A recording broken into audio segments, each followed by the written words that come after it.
And this is a LeanTech series, and really big thanks to Fabrice for sharing and imparting all his knowledge through three previous sessions. We had the introduction where we really focused on talking about value add and how do we align to value add. Then we explored, with using things like Wordley Map, how we can organize this. And we had a deep dive into tech debt and Dantutsu and how to use systematic techniques to uphold quality. And today is the last one in the series where we're going to focus on what makes a lean tech leader. And today's session is partially imparting some knowledge and some experience, as well as asking you to contribute. And it's a mix of a coaching session, if you want, where you can make your plans for 2025 and how you're going to develop as a lean tech leader. So how we run today is we love participation using Menti. I'll show this screen a little, and we're going to ask you in a minute to kick us off in a way. So you can through your phone camera access basically the Menti poll using the QR code, or you can enter at the URL menti.com. You can enter the code 32406299, and you will be with us. You will be on the Menti we're running for today. So let me also share a direct URLs for those that are on a computer in the chat. And you can access Menti that way too.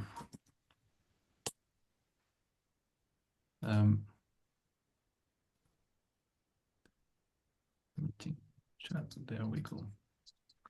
So here is a first question for you using Menti, and it's a tech cloud, the answer. So for you, what makes a lean tech leader?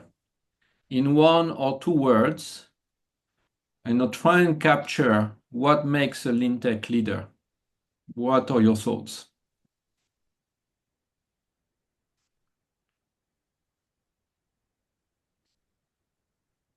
Supportive, welcome problems, competent, adaptive leadership, growth mindset, resilient, example, so leading by example. Fabrice, what do you think makes a lean tech leader? I mean, some of these words are mine. I did contribute. Um, I think, whenever I talk to so many people now that are interested in, how do you start your lean journey? I think one of the key cultural aspects is really, can you can you talk about problems openly? Will you get blamed? So, I mean, you could say it in different ways, like blameless culture, whatever. I like the title of I think it's Nate Furuta, which is Welcome Problems, Welcome Success. So I think that's key number one. Then I think, one of the key things which is amazing in this, when you look at, Toyota and lean companies, is how they turn around the pyramid. So instead of, being command and control, it's really like a help chain. So help chain means, there's a lot of people saying that supportive, um, tech savvy, competent. You're able to help your team. So if they have a problem, you can you should help, and you can help. I think these are two really, and problem solving is mentioned here. I think it's a really good point. Like it's one Mm. thing. I mean, you can't be competent at everything, but if at least you're very competent at problem solving, like the kind of meta technique, that's really helpful for the teams. And I've seen organization that where the organigram is actually designed upside down, and they call them supporting lines, which I think is setting this sort of right idea that it is about supporting the front line, the teams where they operate at the front line, and that's what leadership is here to do. So that I sense see, is. I see three people put customer focus. I think it's a really, really good point that I missed. Um, I think that's the main, lean culture is so much reliant on the team leader. And I think one of the reasons is the team leader is the person that can always reconnect to the value. So this customer focus is a really good point. And I'm quite glad because today we're going to talk about other things that make a LeanTech leader. And it's interesting, it's not showing up around being also a change leader. Because if you want to go from A to B, you need to change A to become B at some point. And that's what LeanTech leaders are also here to do. So let's move on. Let me take a quick screen grab of this. And let's explore in more detail what makes a LeanTech leader, or where do we start with LeanTech leadership? And there's the context in which people work, and very often that context is in delivery of the work. And I keep battling with people saying we work more than delivery, and we'll explore that in a sec. But most of the time they are in delivery, especially in technology, where we're delivering to a backlog, we're delivering to the strategy. It's not like you can't do anything. There's plenty you can still do there. And Fabrice, do you want to explain some of your experience in delivery work, in delivering software, in delivering to a backlog, where we already sort of directed to what the work is? What are the options to be a LeanTech leader, to actually make changes for the better? What do you see there? Yeah, I think, I think this we're really talking about this ideal, but I think ideally you create the what you do, you design a work environment where the team can, create maximum value without, without being hindered in their work. And I think that so putting Kanban first, I think is a really good point. When you visit a Toyota factory, what you see is, people are really focusing on the quality of their work, but they're not really they don't have to focus on the management of their work because it's all managed by the Kanban. They just take the first request and they work on it and they do a great job and that's it. So I think creating this environment where you don't have to think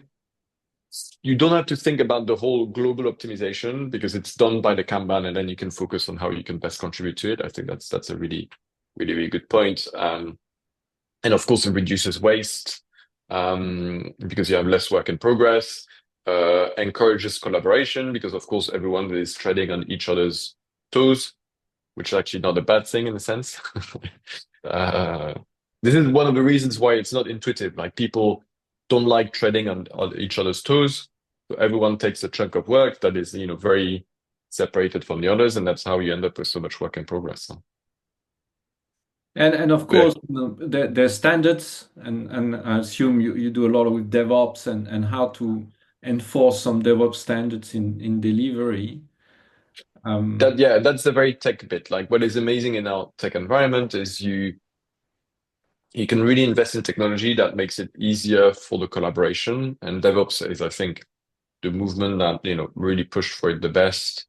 And you can see, and it's very interesting, by the way, when you study all these things, which you do when you write a book, Amazon used to have a really bad deployment pipeline. So it happened even at Amazon, and then they decided to invest in it, and then they invested so much in it, and I guess that's where Amazon leaders have as you say the ambition to like really dream big changes, and that's how they ended up with all of a sudden a pipeline where they were deploying new features in production every second, every 5 seconds, and so that's amazing because then of course the team is very autonomous to create value because the pipeline does everything, tests, checks everything is coherent, etc. So DevOps standards is a really big thing indeed. I think I think it was LinkedIn that had basically a feature stop for a couple of months or something like that to get that DevOps correct. And at the scale of those companies, just saying, we're going to stop feature development, nothing new is coming out, just so that we can get the technology to make things come out quicker is very interesting. it's very mature from a leadership perspective to go and invest into the production chain in a way, the part that is a production chain of software engineering, even if I agree software engineering is not a production chain, strictly speaking. But the deployment part should be really standardized and reliable. And of course, there's not just the delivery of the work. There's the next level of improvement of the work. And very often, when I see in organization, there is very little headroom. Yes, we do retros in Agile, but how much really improves from them is debatable. And the comparison when you go to manufacturing with automotive, especially, the aspects of Kaizen are completely integrated into the ways of working, are part of the ways of working. So, what's your experience of that balance of doing the work and improving the work? What's the headroom you see? What is the sort of space people can make for that, and how can they make that space? And I mean, at some point, everyone should contribute, by the way, I think. But I remember one question, when we did the Dance to session, how do you start? And I've been in this situation of, but by the way, Done to Two is something we started like 3, 4 years ago. So, and initially, I managed to carve out about half an hour a day in some team leaders' schedule to analyze problems. So yeah, I think it's not as easy as kind of describe it. Like I think there's the whole organization will always push towards delivery first, and headroom for improvements the day everything's finished, which is never. So I think that's part of being a lean tech leader is like saying, okay, no, we need to carve out that time. We need to make it happen. One way is to make it like, a lot of small things. I think Scrum really helped, especially the old school Scrum, where you had really decided that every day at the daily you would look at the problem, you would problem solve it. So I think that's one way to do it. And then, for example, one thing we're doing, we have about 2 Kaizen days per week within the organization. So every week there's about 2 teams that really stop working for a day and analyze some value opportunity they've seen and do a kind of brainstorm and etc. etc. It's a lot compared to other organizations. It's very little compared to our ambitions. So it just shows you it's not easy. And what benefits, very often the question is people thinking, well, no, those people are going to work on things that I don't care about. But actually, yes, they're working on things that are going to make it easier and they're going to stop struggling to deliver software. How have you seen overcoming that problem in organization to get that headroom, to trust people that what they're going to invest their time in is going to be valuable for the company? By the way, that's one of the things I think it was well documented in the book, the LeanTech Manifesto. But the 6-step Kaizen, this framework, which actually internally, because we're very techy, we call it an API. I think is quite key because how do you convince that, taking a day off, as a whole team to think is valuable? Well, if you manage to then, save the learnings or at least the learning effort into a report, which is very, very structured in a very simple way so that any top manager can like, look at it and be like, wow, okay, that's what you've done. That's actually useful.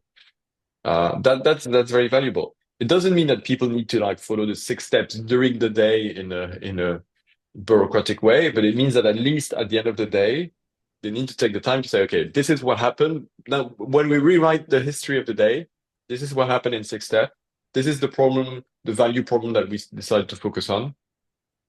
This is the analysis we made of the current situation. These are all, the factors that we identified as being potential issues. These are the IDs that, we generated. This is the ID we tested. This is how we made sure that the test was not breaking everything. Always reassuring for a top manager. And this is the result we got, and often the result is incredible. Sometimes it's not, but the learning in step 2 or 3 is makes the day already valuable enough.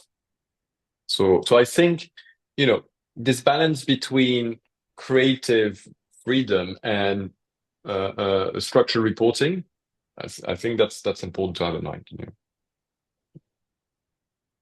And somebody, Fortune contributed here that I have used Toyota Kata with management and leaders so they can see the benefits themselves when we employ it, sorry, with teams. Kata is self-documenting and includes data with results. And Mm. that's very interesting point. Thank you for sharing this, Fortune. And of course, there's the next step then that is about beyond delivery, looking more strategically at the system and understanding. And the first point we were making about alignment to value and creating just in time and creating a system essentially that flows, nurturing team collaboration, getting the also what's important I think to realize is the fact that the sensei played a special role. And I think the coaching, the consultant, and so on we have in modern time now are not uh, getting strictly that stance of a sensei. And we may have missed a point here that the sensei was enabling the stimulation of the teams to do quality, to do excellence, and to be on track with strategy. So how do you see that bigger picture developing beyond delivery, organizing effectively the work system, organizing the performance of the organization? And I mean, Fortune actually also said, Gemba is important. I think this is the part where Gemba is so useful because this is the connection between the team and leadership. Um, I mean, this is so important, especially, because we live in this, agile, we we navigate in the agile communities, and I think it's important to always take a step back and, we're accelerating only if we're going in the right direction. Elon Musk, who's now a controversial figure, but had this funny way of saying it, which is if you're digging your grave, there's no point digging faster. Um, which is, another way to phrase it. And I think and this is probably not the easiest part, but how do you, as a team leader, for example, or as leader within the organization, reconnect the work that's being done by people you're supporting with the purpose of the organization and making sure that the systems are designed in a way that this contribution happens. I think is a key element. It is very hard, but yeah, it's key. Now that I've said Gemba that. is probably not easy as well because it's a certain attitude when you go to the place of work where you're not here to take over and micromanage. You're here to understand how is the system self-managing and what's preventing him to make good decisions, right? Of course, Fortune mentioned Hoshin Kanri, which I think is a great point. Just to give like a very concrete example, so we start doing something we call Hoshin, um, where we try to, at every level, etc., try to we'd identify 3 key, priority improvements that you want to see over the next 12 months. So that's of course one way to get it. We've not done it in a cascading way as OKRs like tend to make you do, which I think the cascading part is probably not the most important. The most important is having, clarity on the kind of improvement. I was actually having a chat with some specialists of Oshin and X Matrix yesterday, and I've tried as well the asking teams, what's your strategy? And the idea of distributing the strategy in the teams and everybody having a strategy, having something that they see to improve within the scope and so on that they do. So completely understand that Oshin perspective is very. Oh, Oh, there was a pause in recording. Did Philip disappear? Ah, what am I going to do without Philip? I think I disappeared for a I'm minute. sure he'll be back in a He should moment. be, Yeah, should be exactly. back now. There Let you me go. share There he again. is. You missed my panic attack while you were away. It was very cute. Uh, um, and yeah, and just to say one thing which I think is really fascinating is so we start doing these OBAs where we put the different functions and each function put their A3 that they're working on. And that's incredible in terms of again system organization because different functions can see what the other function is doing. And of course it's how it's going to break everything in their own department. And so you create visibility on what is happening, and of course you create communication opportunity to like, oh, if you do that, if you double recruitment, you're probably going to reduce quality or these kind of things. So let's ask everybody, based on the discussions we had, where do you see your business right now? The business you're working in, or where you consult in, or you coach in, whichever business you're most connected to, where do you see that business at? Horizon 1 is mostly focusing on delivery. Horizon 2, let's say, is you're making headroom to make space for improving, for people to worry about improvement, and take work out of delivery to purposefully improve. And Horizon 3, you engage on really shaping the organization to create, to align and to the value it creates, and continually adapt. So where do you see your business at? And let's see where. So we got three, and that's a very small empirical, perspective from where we at. Any more votes here? Ah, two for the center. Nothing for completely adapting the organization so far, which is interesting. I think the third one was demanding. I But mean, I'm pleased to see that we have actually quite a few on the Horizon 2, because it's so difficult to actually convince people to give some airtime for people to think and take ownership of improvement. It is very difficult. So it's good to see that some organizations are achieving this. and it aligns a bit with what I'm seeing. Like I've talked to some very large organizations, and what they were saying is, and I think twice in a week, that was quite interesting. They said, "Oh, we're actually quite good at doing a post-mortem now." Mm-hmm. So they said, so it was interesting for them. It was like a newly acquired kind of cultural thing, which they were now able to do very good post-mortems at in production. And what they found very interesting about the discussions around Dantotsu was how do I now spread this culture of blameless post-mortem in production to, well, not just production, but actually, QA and then even before any kind of defect.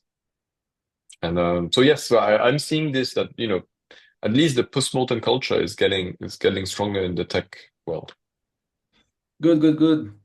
And I always tell that story as well. And going to automotive manufacturers and a banker, somebody taking bankers there, and a mid office, bankers, and they were asking, how do you incentivize people to actually create improvements?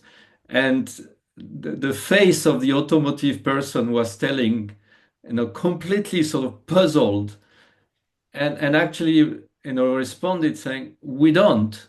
It's just part of standard work. It's part of normal work, and it's actually the nicer part of the work. So there's quite a gap indeed, and that's But why your we make your leadership easier to solve as well. your anecdote is amazing. It's the anecdote of the world we live in, the financial forces that are controlling a lot, which are wondering how you can do anything useful if it's not incentivized with money. And think the rebelling forces which say that improvement for the sake of improvement is actually not bad. Absolutely. So from this insight of where your business is at, let's also, can I move forward?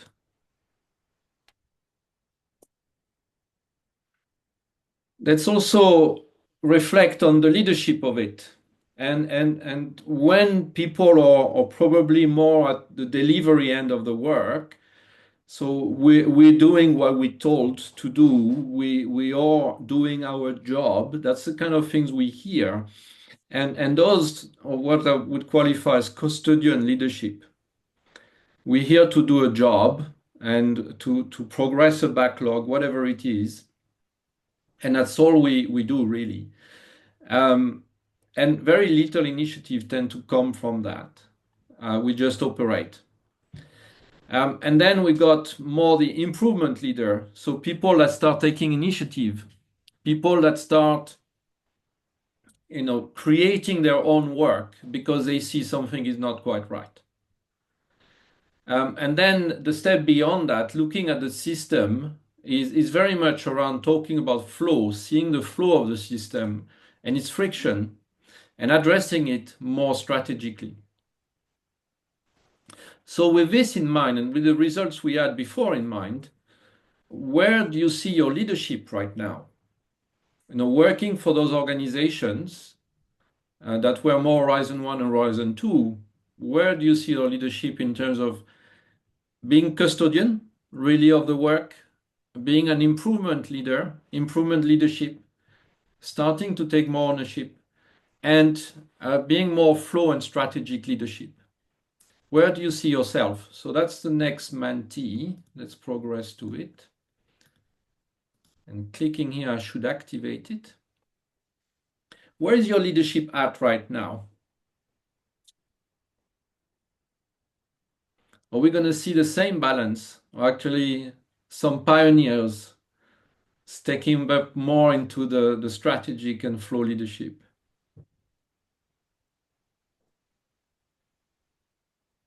And we're not tracking with votes where, so please feel free to really say it as it is.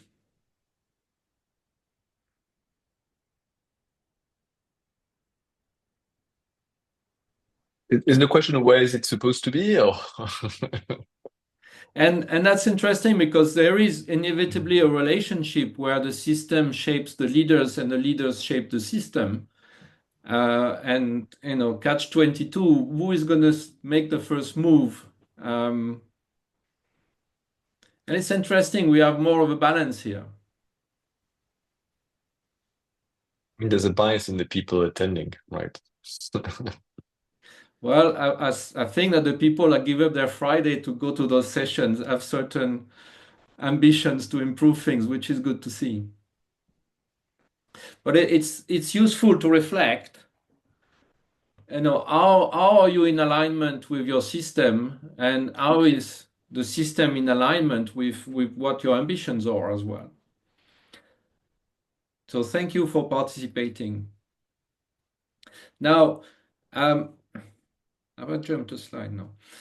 There's no shortcuts in change, really. And very often when we present change, we think about there's a desired state, and generally about a solution, about a way of operating, whatever this desired state, and we try and make a plan to that.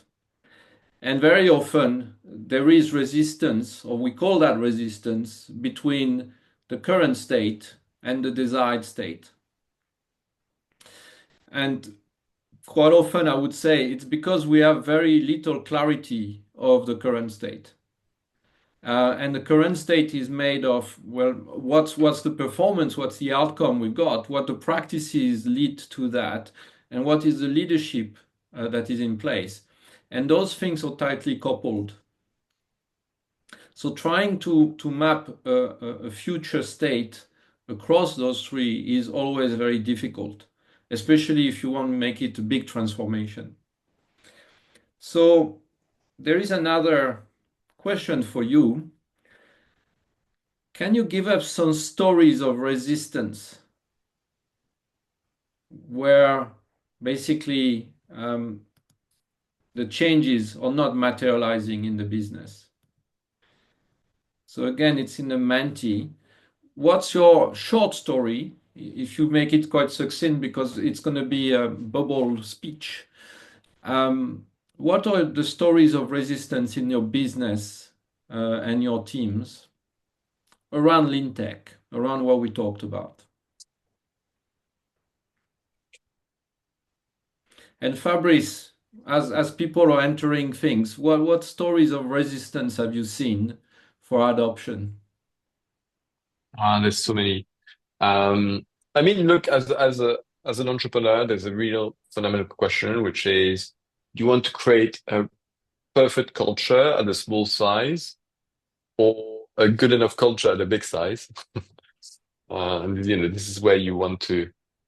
Um, and so we've kind of went the second part, which is I think we had this very, very strong culture back when we were a bit more than 100, and then we continued to grow. And of course, this means that now there's some of the aspects have been diluted. No, but I'll give you an example. There's things I'm battling all the time with, and we have a very good culture. So one of the things I battle all the time with is make sure that um, there's no blame on problems, but there's negativity on hiding problems. So that's one thing. So this resistance, and of course this resistance comes again and again once in a while because people say, "Oh, I don't want to say what happened because I don't want to cause any problems to someone in the company." It's always like, it's a perfectly understandable reason. Like, I don't want somebody to have problems, so I'm hiding the problem. And so in a lean culture, lean tech culture, you try to say, no, no, no. So nothing will happen to the person, but and what you think is courage of protecting someone is actually, lack of courage to start having an average culture. So that's one thing which is hard. And the other one is especially, we're French. Fortunately for a lot of people at this call, they're not French, so good for them. But French people love a rational process. So, having to tell them that reality probably will not comply to the process is always a fun one. It's which reinforced the custodianship in a way, because everything is supposed to work as per what's being already organized, right? In France, we love theory, so we love when things should work in theory. And so yeah, I don't know. I could have an example recently, but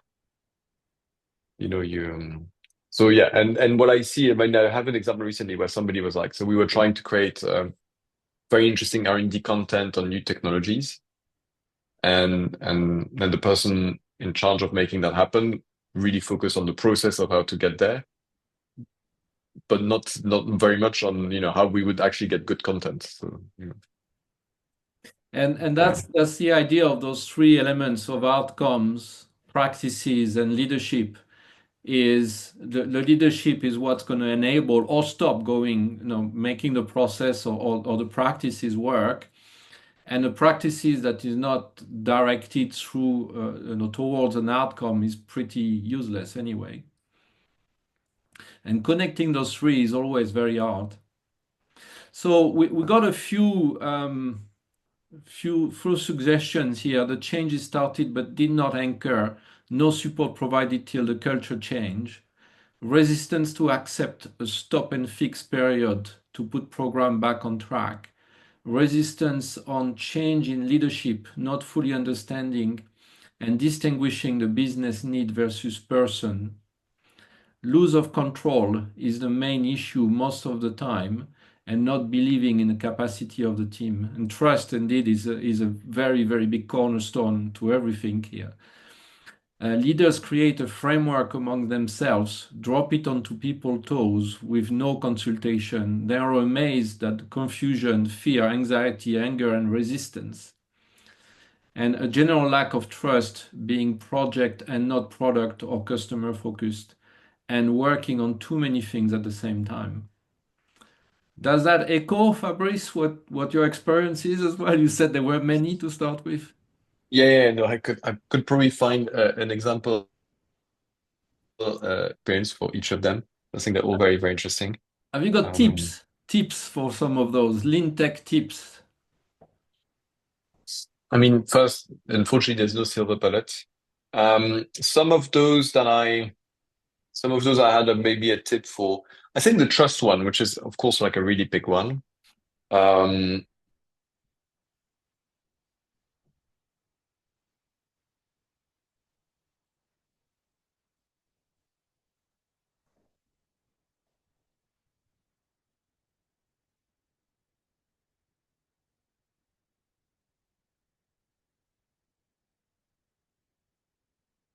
things is very good communication. That's why typically when I mention this six-step Kaizen, if you make the problems very visual very early on, it's much easier to create trust.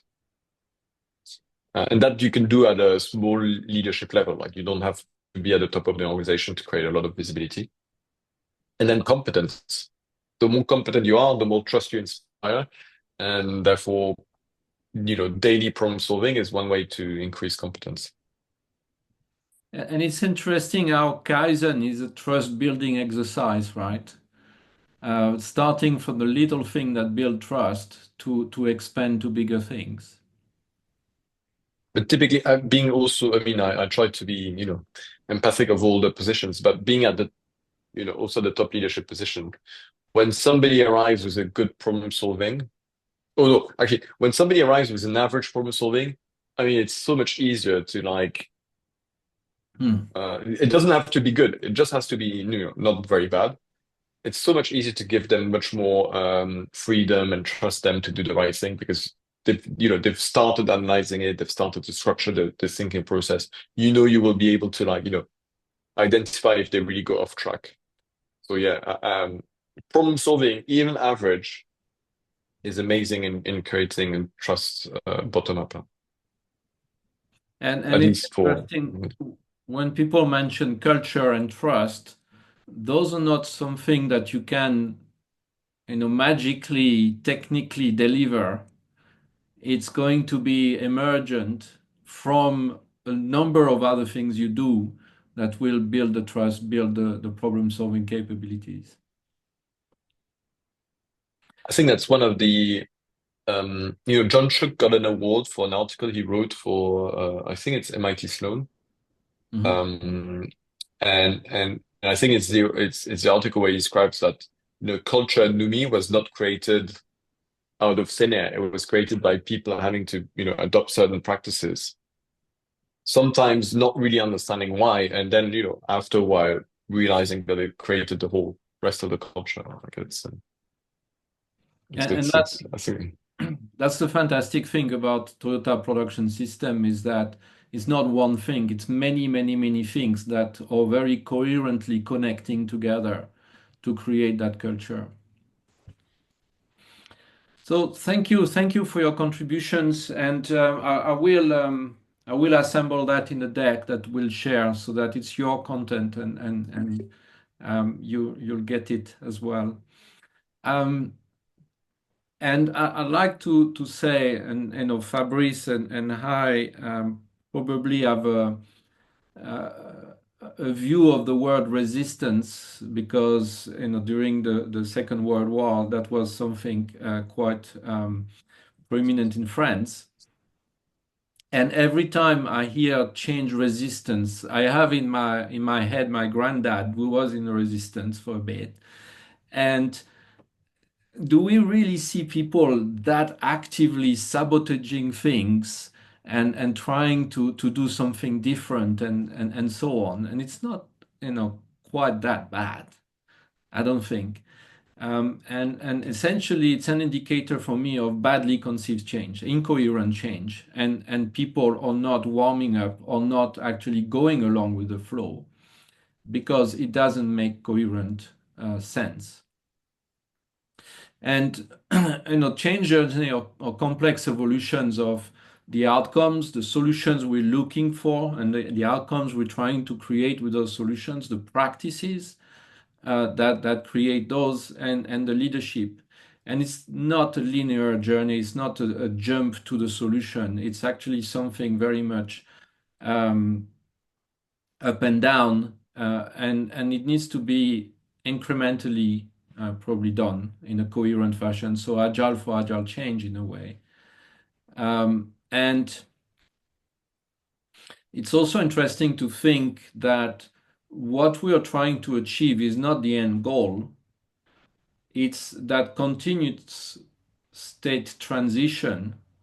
Kaizen never ends. There is not perfect solutions. Kaizen looks for perfection in imperfection continually, so it never stops. And accepting that we are on a journey, we are traveling, and we're never going to be at the destination really is difficult. It's not how we conceive things in management. So how do we create those incremental state journeys as LeanTech leaders?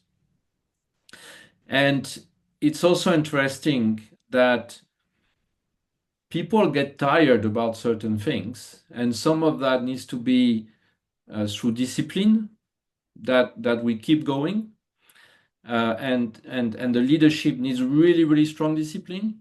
Sometimes it's actually we need to refresh, we need to try things differently or different things, and keep people stimulating by refreshing continually how we do things or what we do. And also the other angle is holding that coherence and overcoming inertia, because the incoherence of outcome practice leadership creates a paradox, and then the change starts working against the organization, its governance, rather than with for higher performance. And effectively all that is LeanTech leadership, right? All those aspects that we talked about those horizons, all those aspects of keeping progress by continually refreshing and holding the coherence and overcoming the inertia is about LeanTech leadership. So it's about that next best coherent move, being in that transition and having always a plan for what next. What are your thoughts on that, Fabrice? Yeah, I was thinking of Fortune's comment. Thank you, Fortune, for providing so much content. Which is that there is a reality that what we consider legacy right now was probably a good thing in the past, or is at least started from probably a good thing in the past. And I think that's one of the interesting things. It was just we're not talking about any culture. We're talking about a culture that wants to be a learning organization. That wants to be a continuous improvement culture. So there is like an intention there, and indeed, I think you mentioned that, Philippe, and I think it was an interesting point. It's not for everyone actually. So the leaders need to adopt it, and then they need to make sure that at least intention is well spread in the culture. And I think that's one thing that we had. We both founders, Benoit and I, we love learning, and we hired young, eager graduates that went to top universities who love learning. So I think that really helped us in terms of culture, because it was obvious for all of us that every time we could improve and learn, and that was a good thing. So I think that's really important. And then of course the question becomes, how do you create all the systems to keep that happening? Because you can have all the most learning eager people in the world. At some point, the organization kind of ossifies, and this is where all these lean tech, especially lean thinking aspects, are really important to scale that culture. Thank you. And just to finish and wrap, based on all that you heard around what makes a lean tech leader and how to position basically the organization, your leadership, and the journey of transition. What is the next best coherent change move for 2025 as a lean tech leader? Lean tech leaders are about change all the time. So what is your next best coherent move for 2025? And I'm going to open the Menti for that. So you're going to wrap it up.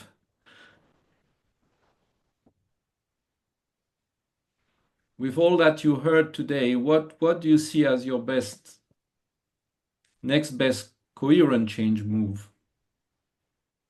It's an experiment, right? So we're not sure it's going to work. It was a question for you, Phil. Like it's an intention of change, right, that you're looking for. Yes, as you know, in coaching, the idea is when we discuss certain things, especially Mm, when it's leadership, leadership is people choose to do what they want. So it's not for us to tell people, it's for people to tell us what am I taking away and what I'm going to act on. yeah. So leadership change, learning to scale, as Regis Medina puts it. Try mobbing A3 Inc. with all the CTOs to make learning to write A3s more fun.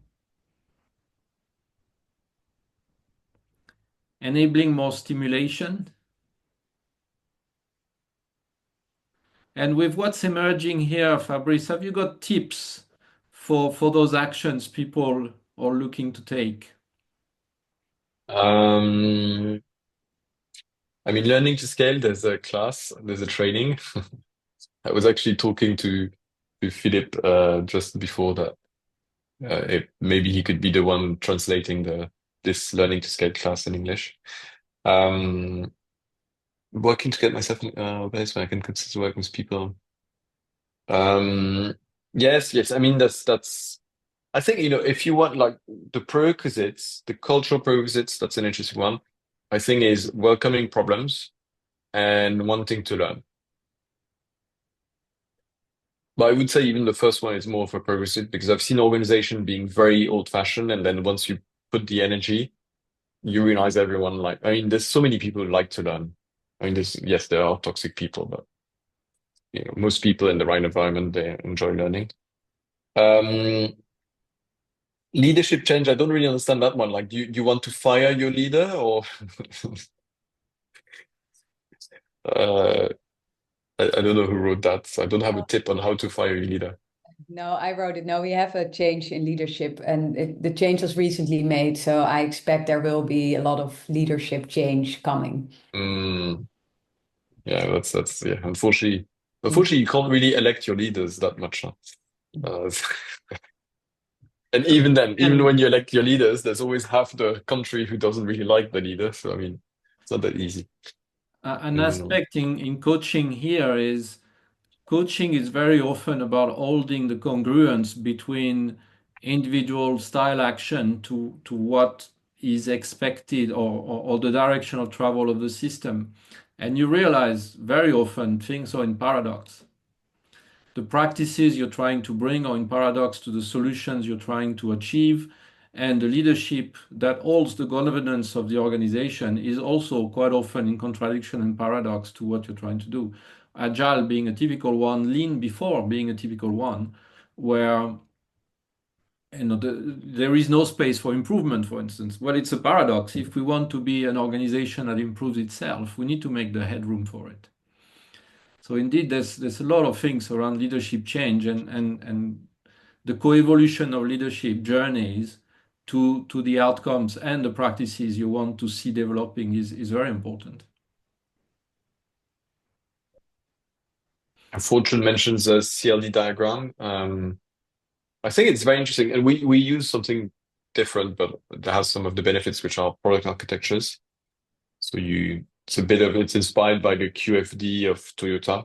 So basically seeing the different functions and the different features and, those that reinforce each other and those that actually are contradicting each other. Yes, so you were asking for a tip. I think one of the tips, like mentioning that, I think making things visual is great. And also for leadership, like leadership change, navigating leadership change. I love A3s. They're very, very hard, but I love A3s in terms of building consensus around the change you want to bring. And when the A3, and when you build the A3 with all the stakeholders, you show your not very good A3 and people give you feedback and you really take it into account. You end up with something that is so consensual based on facts that the change happens, and I think that's very powerful. But it's very time consuming. It's very hard. I was discussing actually yesterday with some X-matrices specialists the idea of using the X-matrix as an A3 for strategy and intentions, really. And the idea as well that everybody has the A3 in their pocket, their strategy in their pocket. It's one page, the strategy. And they can discuss how that strategy is in alignment with the people they are connected with. And when you have like points of connections where people need to collaborate more, then you can create that sort of higher level A3 that holds the coherence between all of them. So that's something we're going to explore, doing more of and bringing more to the market. That. Yeah, Fortune mentioned the Japanese word for that, which is nemawashi.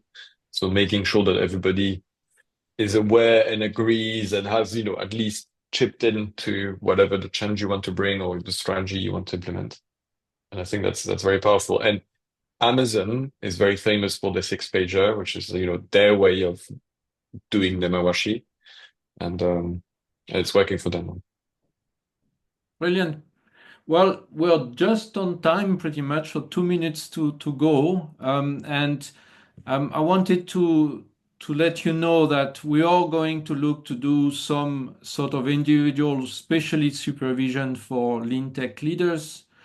And we are going to look to do some change maker group supervision and LeanTech sort of change maker group supervision and probably a LeanTech training cohort. So watch this space. We're going to announce it in this space if you're interested. If you have interest in participating to things like that, please reach out, because if we know that there's interest, then we will prioritize, getting those things out. And just remains for me to thank Fabrice and for all the time he dedicated with us and imparting all of his knowledge. And thank you very much for this series. And we'll discuss with Fabrice what we'll do next. So you should expect something. Fabrice, I'll leave you the floor to actually close the series with many thanks. Well, thank you so much, Philippe, for making this happen. It was very exciting. And I think we've just scratched the surface, and we still need to find the right way, by the way, to bring change, to embark more people. For the French speakers, there's also efforts led by Marc Legru. I think there's the first meetup of 25 will be on the 29th of January. And with Philippe, we'll try to find, a way to embark more people in outside of France. We're looking forward to doing that. Or in France as well, we can. And even in France, because we can speak both languages. That's very practical. Well, thank you all for attending, and we'll put as well the recording. The recording's also available. I'll share the link for that, so you can follow the whole series, but it's not quite as in person. So thank you very much. And thank you again, everyone. Fabrice. See you all very soon. The next meetup is going to be around flow, and we're going to run an experiment, but actually it's almost already sort of sold out in a way. So we'll see. we might do a second one. Thank you all. Bye bye.